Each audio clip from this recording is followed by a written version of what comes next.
Nërmiq, mirë se takojmë sërish në emisionin e përjavshëm muaj i shërimit. Do të flasim sot për një sëmundje të cilës shumë rrallë kush për nesh i shpëton. Është pikërisht mlefi, mërzitja, akumulimi atyre inateve të brendshme, të cilat nëse nuk menaxhohen duhur, nëse nuk pastrohet zemra, mund të na shkaktojnë probleme të shumta në zemrën tonë, porse dhe në sjelljen dhe moralin tonë. Për të folur mbi disa metoda, mekanizma, këshilla për të triumfuar mbi mblefin tonë, do të kemi sot shpjegimet e Hoxhës nderuar Hoxh Ferit Ademi. Hoxh, mirë se vini.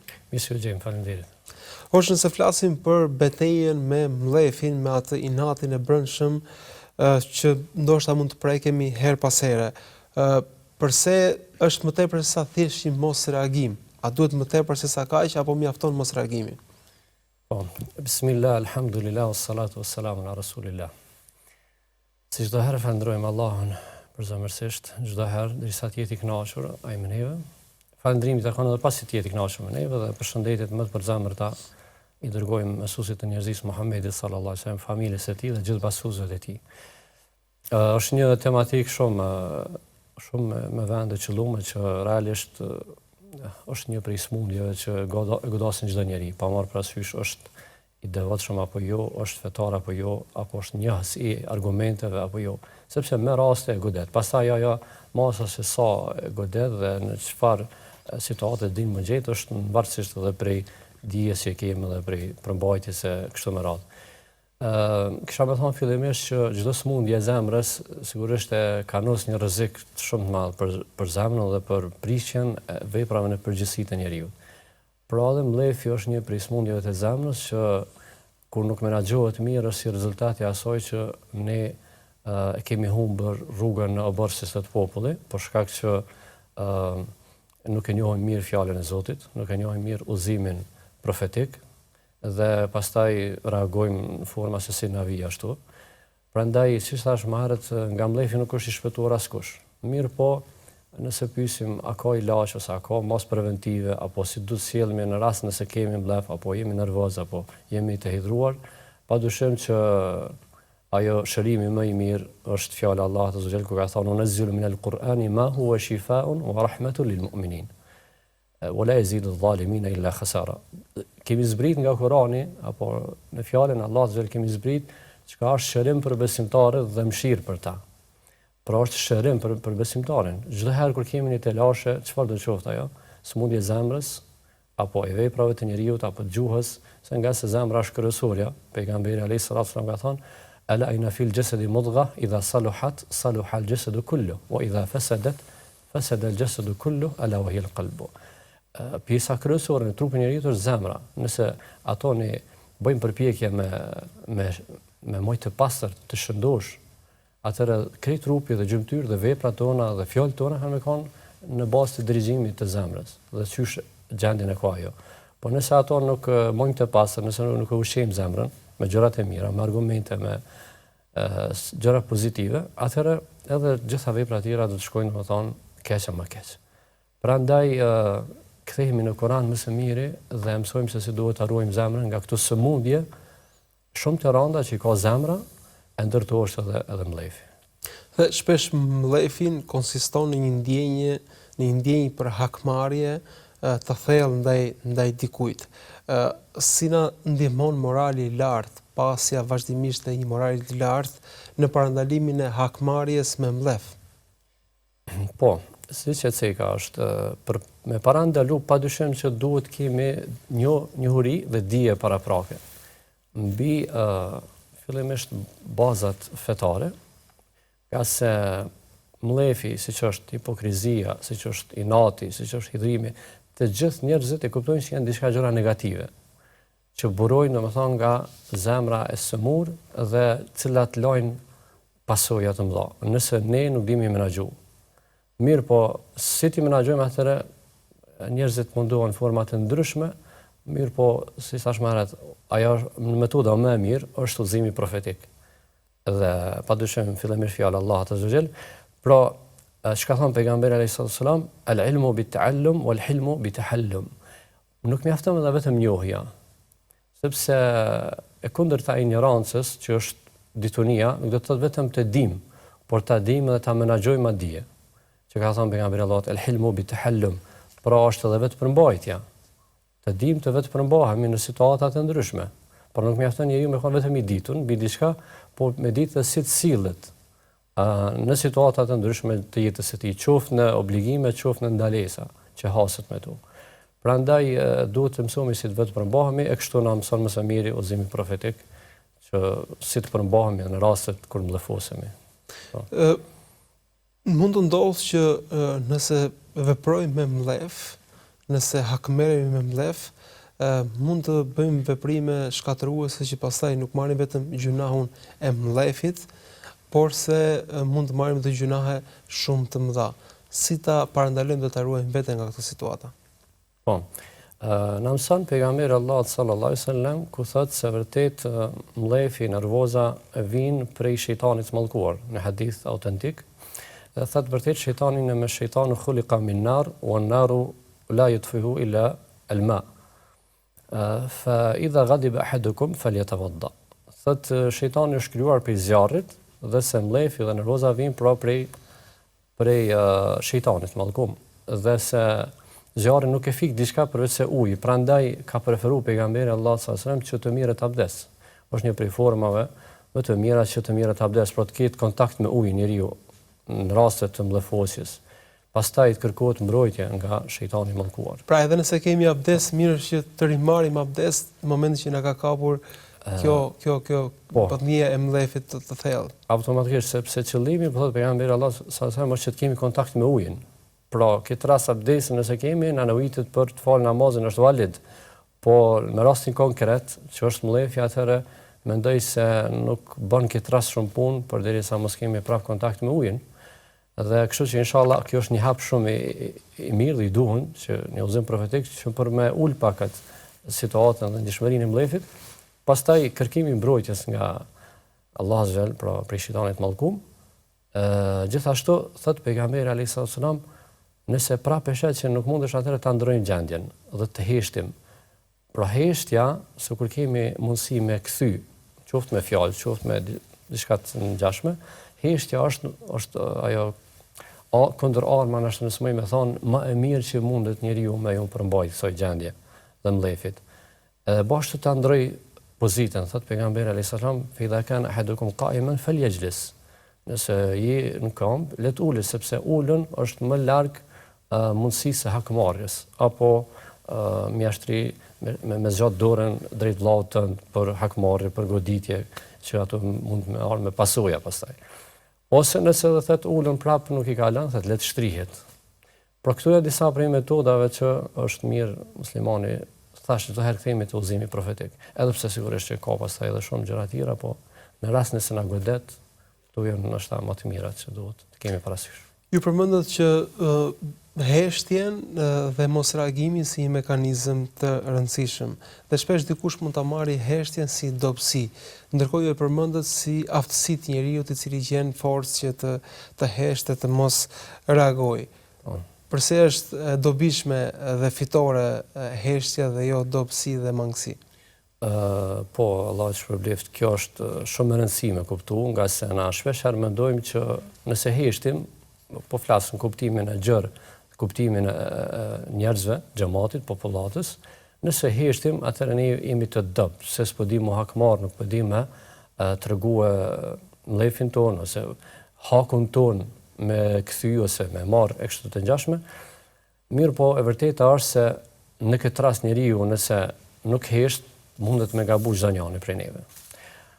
Pra çdo fjalë që shon mundet me shumë me mlef, qoftë mundet me kanë aja fyrje, mundet me kanë sharje, mundet me kanë mallkim, mundet me kanë një fjalë që asnjëna nuk është e mirë.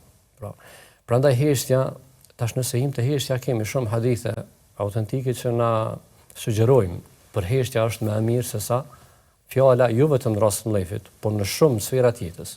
Thot pejgamberi sallallahu alajhi wasallam, men kana yu'minu billahi wal yawmil akhir falyaqul khayran aw liyasmut. Ai që beson Allahun dhe ditën e gjykimit, le të flet mirë ose le të hesht.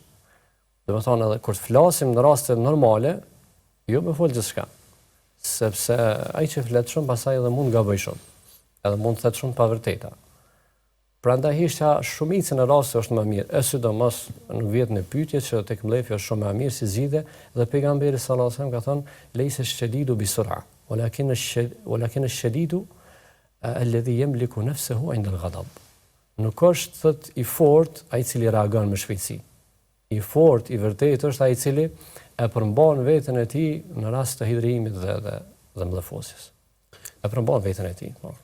Cilat janë disa raste dhe mënyra të gabuara ku shfaqja e mllefit mund të ketë pasoja të rënda? Kjo është një pyetje që ndoshta vlen me u diskutuar shumë më gjerë, nga se mund të themi që kohët fundi sidomos po flasim tek vrasja, e sidomos vrasja e gabuar, që në shfaqet shumë në trafik e gjithkund. Ende ekziston fatkeqësisht vllavrasja ndoshta për gjëra të vogla të kësaj dynjaje, për ndonjë mall të vogël të kësaj dynjaje, siç ka ndodhur më herët dhe gjithmonë. Këtu mendoj se kur ndodh një vrasje, njeriu mllëfoset, sepse është diçka që të prek gjën më të shtrenjtë, në gjak, në familje, ose në nder të ngjashme kështu. Prandaj këto raste mendoj që njerëzit më së paku mund ta përbojnë veten. Por çdo herë duhet kemi parasysh që të kthehemi në Kur'anin familjar. Nga se gjejmë edhe tek muslimanët, të cilët janë mbajgje fetar, që në këto raste reagojnë shumë gabimisht. Po mos them se jo, ndonjëherë ndoshta disa prisë dhe thirrës të dijes në emën të faljes dhe kërkim faljes reagojnë shpejt dhe ata të prekurit që është bë zullëm dhe është vrarë antar i familjes reagojnë ndoshta me shpejtësi tek falja. Unë e kuptoj qëllimi është i mirë po janë çdo herë disa rregulla kuranore që Allah Azza wa Jall na ka cekë në Kur'an, që thash te me gjan, por shkurtimisht thot ma kana li mu'minin an yaqtula mu'minan illa khata'a. Nuk i përket besimtarit, nuk do që besimtarit ta vran besimtarin përveç se gabimisht. Gabimisht mund ndodh. Mirë, po qëllimisht është diçka që e paparashikueshme. Besimtari që beson Allahun hak të ditën e gjykimit, me vrarë besimtarin pa hak, është e paparashikueshme. Prandaj ai që ka vrarë gabimisht, janë disa rregulla që ka thënë Allahu në Kur'an, thotë që me liru një rob, e që në kohën tonë s'kemi rob, ose me dhona të fardijen dëmshpërblimin tek familja e tij. E kështu pastaj Allah i cek këto rregulla që duhet kemi kujdes, pra mos shkojmë direkt tek hakmarrja, sepse para hakmarrjes ka diçka tjetër. Madje në këtë rast nuk ka hakmarrje fare, nuk bën që të delët gjaku, nëse është vrarë gabimisht. Gjaku delët vetëm kur vrahet me qëllim, është me paramendim. Pastaj Allah Azza wa Jall sigurisht që ka lavdëruar shumë ata që përmbajnë veten, ka thënë وسارعوا إلى مغفرة من ربكم وجنة عرضها السماوات والأرض أعدت للمتقين. Për shpejtoni tek falja e Zotit tuaj. Nga se Allah Azza wa Jall ka përgatitur xhenete që janë gjërësia atyre sa qiell dhe toka, e që është përgatitur për ata që e përmbajnë veten, për ata që ruhen, për muttaqin, pra për besimtarët e devotshëm. Pastaj vazhdon Allah, thotë innal ladhina yunfiquna fis sarra'i wad dharra'i wal kadhimina al-ghayza wal 'afina 'anil nas wallahu yuhibbul muhsinin. Edhe ata thotë që japin vazhdimisht lëmosh, qoftë në publik, qoftë në qoftë kur janë mirë, qoftë kur janë keq, ose japin publikisht ose japin edhe fshehurazi, dhe e mbajnë mlefin e tyre. E mbajnë mlefin e tyre dhe falin njerëz. Pra mbajtja e mlefit automatikisht rezulton edhe me faljen që ja bën ti njeriu. Nga se nëse nuk e mban mlefin, thash, reagimi më një herë shumë nuk lën hapësirë as për falje. Pra mund të lej shumë pasojë tjera. Që ka ndodhur më herët na e dim që edhe në kanunet ndryshme si kanuni lek duazhinit ku thuhet se duhet të hakmerremi, pastaj ajo hakmarrja bëhet shumë e tepruar, mundohet që ta vras tjetër kën, jo vrasësin apo të vras më shumë. Kështu që Allahu ka thonë: "Wa man qutila mazluman faqad ja'alna li walihi sultanan fala yusrif fil qatl." Ai që është vrasur padrejtësisht, thotë i kemi bën ne këtë rast Ati personi që është dëmtu, për shembull, përgjegjësit të vrarurit, i kemi i dhënë pushtet mbi të. Inhu kana mansura, ai është i ndihmuar, prandaj mos ta teproj në vrasje. Si kemi dhënë pushtet, ka thënë Allahu Azza wa Jall. Prandaj këto ngutjet janë çdo herë me pasoja të rënda. Kur themi për mlefin, ato thotë që këtu kërkohet dhe synohet menaxhimi i tij dhe jo mospasja e tij, pasi njerëzit janë natyra të ndryshme, ka natyra që janë impulsive, janë natyra, po themi, më energjike në reagim, ka natyra që janë më të qeta, pra njerëzit janë të ndryshëm. A kërkohet këtu menaxhimi dhe jo, po themi, ai treshtimi pse po reagoj, po themi, pse po e kam këtë temperament. Po patjetër, është vërtet se njerëzit jo të gjithë janë të njëjtë. Për atë arsye dhe një sahabi kur ka ardhur te pejgamberi sallallahu alaihi wasallam kur ka thënë auseni ya rasulullah, më këshilla diçka me porosit diçka i dërguari i Allahut. Dhe pejgamberi Allahut ju ka përgjigjë dhe sahabëve shokëve të tij më shumë në bazë të gjendjes dhe statës që e ka po. Dhe këshilla e tij ka thënë la taqdab, mos u hidhro. Dhe kështu disa herë pra kërkoi që ta këshillonte dhe njëjtën përgjigje kishte Rasulullah sallallahu alaihi wasallam, por që i bie se një njeri i cili vërtet një veten e tij që hidhrohet shpejt ose nuk mundet me përbajt veten, duhet të marrë ato masat preventive para ndaluese që mos marrë deri te hidhrimi, sepse më së miri është kur e njohim veten. Për çdo njeri i cili e njeh veten është kjo prej gjërave primare, ta njohim vetveten fillimisht, pastaj të njohim të tjerë dhe rrethana dhe situata se si mund të sillemi. Ka se jo shumë herë do të më pas një vetbesim që unë mundem ja dal çdo kënd. Sigur dikush e shtin veten në sprova të ndryshme, në ngatresa të ndryshme, thotë jo unë ja dal. Jo, nuk ja dal sepse nëse një veten i cili nuk mundesh më përbajt, atëherë mos hy. Pastaj pejgamberi Allah sallallahu alaihi wasallam ka premtuar shumë për ata njerëz që e përmbajnë veten, qoftë në ngatresa, qoftë në debate, qoftë në polemika, edhe nëse janë të vërtetën madje. Por nuk hynë në këto ngatresa. Pra nuk e shprehim mlefin e tyre për shkak të situatës që po krijohet, edhe nëse janë krejt në hak, në të vërtetën, ka thënë Allah Azza wa Jall ka përgatit pallate të larta në xhenet enkas për ta. Enkas për ta. Prandaj çdo njeri po them është primare që ta njeh veten e tij. Por çdo herë të kthehet të ketë një uri domethënë të plota në Kur'an dhe në Sunet. Nga se pa i ditë këto gjëra, pa i pas të njohuri, çdo herë domethënë krijon një farë vetbesimi dhe e shtin veten në gjëra që pastaj s'mundet me dalë. Pra, përfshirja në polemika, në debate, në diskutime shpesh të panevojshme, duke mos patur dhe njohuri, po thoni që e kultivon tek njeriu atë mlefin, pasi në debat njeriu jo gjithmonë del i fituar, mund të dalë edhe i humbur, po nuk do ta pranoj humbjen. Pra është një kur e nevojshme që të largohemi së paku këto ditë nga debatet e panevojshme dhe polemikat pa vlerë. Patjetër, së paku këto ditë të Ramazanit, gjatë agjerimit, sidomos, por edhe gjatë netëve, sepse çdo ditë dhe natë është shumë e bekuar në këtë muaj të bekuar, por siç ka cek edhe në kohën e haxhit, pejgamberi alayhis salam e ka cek një prej kushteve për pranimin e haxhit është me ik polemika. Pra mos më qenë diçka shumë jo e mirë, shumë e rëndë, diçka që shkakton përçarje, nuk e kishte cek. Pejgamberi prej kushteve kryesore, bazë të pranimit të haxhit është largimi nga polemikat. Padyshim që kjo është edhe në kohën e Ramazanit, në kohë shumë të mira të bereqetshme ku çdo kohë, por sidomos Ramazan që njeriu nuk duhet të ketë kohë madje të mira me këto gjëra.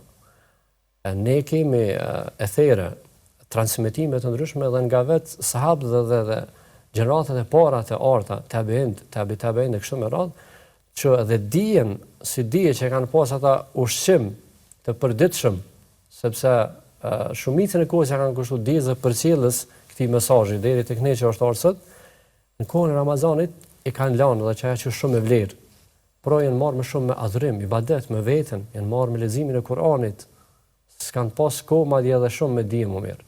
Pra të arsye, padyshim që polemika në këtë kohë është shumë e keqe dhe e zbeh shumë madje agjërimin. Edhe pastaj fillojnë edhe ngatresa tjera, pastaj fillon gibeti, fillon inatet, kështu që njeriu atë boshllëkun e tij e mbush me gjëra shumë pa nevojshme, e me shumë gjunohe, me kate, për shkak të një ngatrese, për shkak të një debati që mendon se ky e ka mirë. Po leja është më mirë për ty. Miru me vetveten. Shpesh psikologët, po ata që merren me sjelljet njerëzore, sugjerojnë që në momente mërzitje, kur duam të marrim një veprim, ta shtym disa çaste më vonë dhe të mos veprojmë në zemërim e sipër, pra të njëjtën veprim le ta bëjmë më vonë, pasi do ketë tjetër efekt, do jemi më të kthjellët. Dhe në kuadër të kësaj dhe profeti Muhamedi alayhis salam thotë se zemërimi është në momentin e parë. Sa rëndësishme është të menaxhojmë ato minutat e para, ato sekondat e para kur duam të reagojmë me mlef. Po, këto sigurisht e keni dëgjuar edhe në thënjet popullore, kur thonë hidhrimin e sodit leja për nesër. Edhe kjo vërtet ka një kuptim shumë të fuqishëm, dhe as pak nuk bie ndesh me mësimet profetike.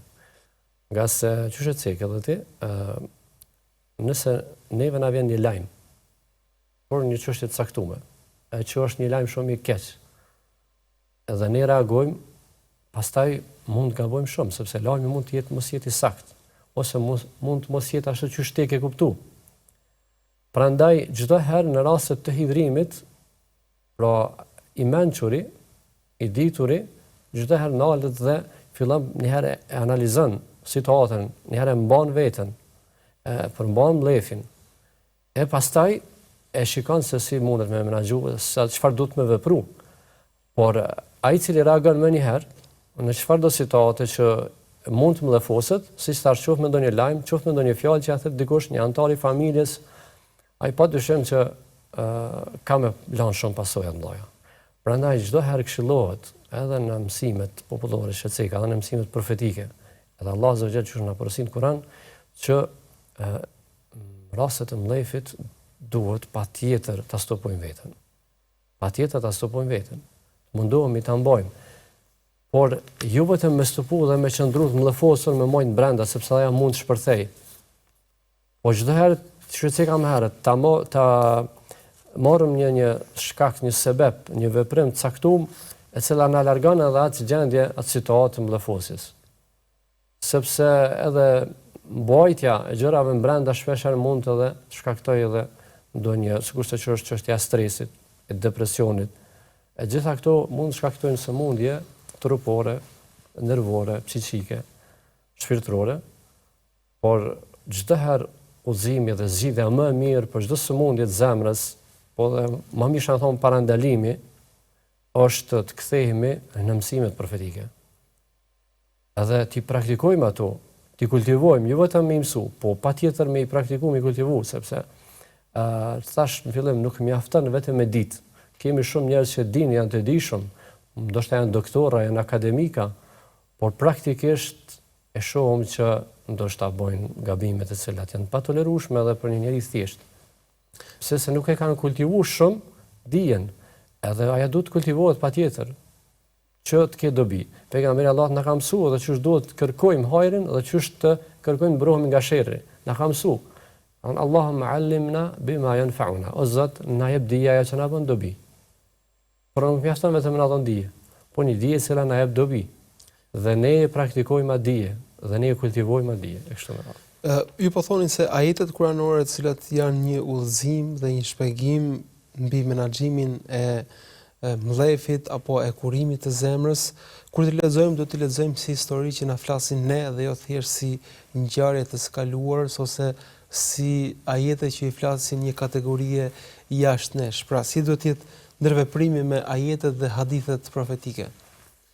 Po, sigurisht që këtu kanë një lidhshmëri, sepse në Kur'an Allah Azza wa Jall na sjell, domethënë edhe si thash më herët, shpërblim të madh, premtim për botën tjetër, në ahiret, për ata që mirë po na sjell edhe shembuj konkret, ngjarje dhe rrëfime të profetëve ose edhe jo të profetëve të evlijave, të njerëzve domethënë të ngritur te Allah Azza wa Jall. Na sjell shembuj Kur'an se si ata kanë arritur me u përmbajt mlefit. Mirë po, nëse marrim edhe këto e përmbledhim pa hyrë në detaje, pse ata kanë arritur me përmbajt mlefin? Pse kanë bërë kaq shumë durim ndaj situatave, sprovave të ndryshme, fortunave të jetës? Po shkak që qëllimi i tyre ka qenë një. Me përcjell mesazhin e Allahut në vend, nuk ka qenë as pak dert nëse atina ju është kanos rjeta, ose nëse ati ju është prek deri, ose nëse ai është prek trupi.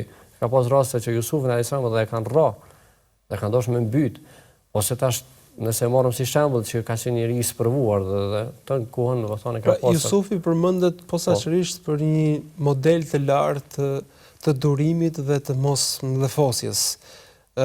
Cila është urtësia e historisë së Jusufit dhe si do ta lexojë një besimtar duke mos ngelur vetëm në atë dimensionin historik të së shkuarës? Është një mësim jete, kisha me thonë, për atë arsye dhe Allah xhela ka thujt ahsan al-qasas, rrëfimi më i mirë, sepse është komplet një jetë, një mësim jete, që në çdo situatë mund ta gjesh zgjidhjen e problemit në rrëfimin dhe në tregimin e Jusufit alayhis salam.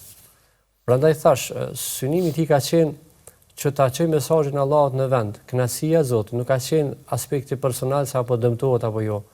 Dhe përveç kësaj e ka ditë se jeta e kësaj bote është shumë, domethënë e pavlerë, shumë e shkurtër. Domethënë mund të kalojë njeriu sa që le mbyll syt, por synimi i profetëve ka qenë kënaqësia e Allahut, me shumë mesazhin në vend dhe xhenetit e tij, bota tjetër. Po bota tjetër është ajo e cila neve na bën që gjitha fortunat e jetës, domethënë ti i kalojmë dhe mos i marrim edhe shumë parasysh. Mos i marrim personale, se po dëmtohemi apo jo. Por qëllimi është apo e çojmë mesazhin në vend, mesazhin e Allahut azza wa jall. Apo e çojmë në vend. Kjo është kryesorja, nga se kemi edhe raste të profetëve, sikurse që është rasti i Yunusit alayhis salam, i cili fillimisht u dërzua në farforme nga mesazhi. Dhe Allah e sprovoi në barkun e balenës. Por ai u pendu prap. Pra çdo qëllimi, mos të dorëzohemi nga fortunat e jetës, nga fjalët e njerëzve, nga mllëfosjet, nga hidhrimet, sepse ato janë që vinë dhe kalojnë dhe mund të menaxhohen. Pra kur ta kemi synim ahiretin dhe kënaqësinë e Allahut, krejt këto menaxhohen. Por nëse nuk i kemi synim ato, por i kemi synim vetëm mbrojtjen, krenarin, personalitetin ton, padyshim që s'kena mujt me u ballafaqo dhe me menaxhu çfarë duam. Pra ne shpesh mllëfin tonë kemi për çështjet e kësaj dynjaje dhe hakmarrja shpesh është për çështjet, po themi, materiale të jetës së kësaj dynjaje. Ndërkohë që besimtari synimin e tij ka ahiretin, ka xhenetin e përjetshëm. Sa duhet ta përfshim ahiretin, xhenetin në përditshmërinë tonë për të na u dukur pastaj të vogla këto konfliktet që lidhen me çështjet e kësaj dynjaje. Unë kisha me thonë që besimtari vërtet, i cili beson Allahun hak dhe ditën e gjykimit, ahiretin duhet ta përfshijë, mos ta egzagjeroj në çdo frymë të tij, por çdo moment jetës. Ta ketë ahiretin përballë tij, synim tij. Me çdo veprim që e bën, ta synoj kënaqësinë e Allahut dhe ahiretin e tij. Madje edhe në punët e dunjas që i bën, që janë thjesht të dunjas, edhe ato ta ketë domethënë një synim dhe sepse do të shpërblet edhe për to. Edhe nëse nuk janë pjesë përbërëse fazeve apo suneteve apo gjëra të pëlqyera, kështu me radhë, punët e dunjas janë mirë, po ka edhe ato një synim që të arrijë pastaj një të mirë tjetër, padyshim që edhe për ato do të shpërblet. Prandaj besimtari brenga e tij vetëm është ahireti. E me këtë mos keq kuptojmë sepse edhe nëse kërkon të mirat e kësaj dhunjaje është e pëlqyer dhe është shumë e kërkuar, nga se ne themi në lutjet, namazet dhe jashtë namazit edhe në tavaf, Rabbana atina fid dunya hasana, o Zot na jap në dunjë të mira. Padyshim që të mirat e dunjas janë shumëta dhe besimtari çdo gjë që është halal është e mirë ta kultivojë dhe ta ketë, edhe ta di të menaxhoj. Amo brenga kryesore të jetë ahireti, mos jetë brenga e tij dunjaja, që pasuria e tij të jetë më e madhe, që ta ketë famën, që ta ketë pozitën, karrikën, mos jetë ajo breng. Ato le të vinë, nëse vinë ato automatikisht me punën tonë që e bën, se cila mirë se vjen, mirë po mos ta kemi synim, asnjëri prej tyre. Nëse kemi këtu synim, prandaj ka mos bëj shumë synimi ahiretit dhe puna jon ka më qenë shumë e dobët. Or Zoti shpëleft, Zoti nderoft për këtë këshilla. Amin. Zoti nderoft, faleminderit shumë për ftesën dhe mundësinë. Allah ju dhashtë, inshallah bereqet në projektet e juaja. Amin, amin, Allah të nderoft. Nërmiq, këto ishin dhe minutat e takimit sot, në folën për mllefin, disa mekanizma, disa metoda, sa profetike, bazuar po aq edhe në ajetet kuranore, se si të kujdesemi në raste mlefi, në raste mërzie, në raste hakmarrje, sepse vërtet ato çaste janë vendimtare dhe mund të shkaktojnë pasoja të pakthyeshme. Dhe për këshillat e fundit që Hoxha përmendi ishte inkuadrimi i ahiretit, i botës tjetër, i përjetësisë, e cila nuk vlen të shkëmbehet me asnjë gjë nga hakmarrja e jetës së kësaj bote. Ju falenderoj për rumën tuaj dhe miru takofshim.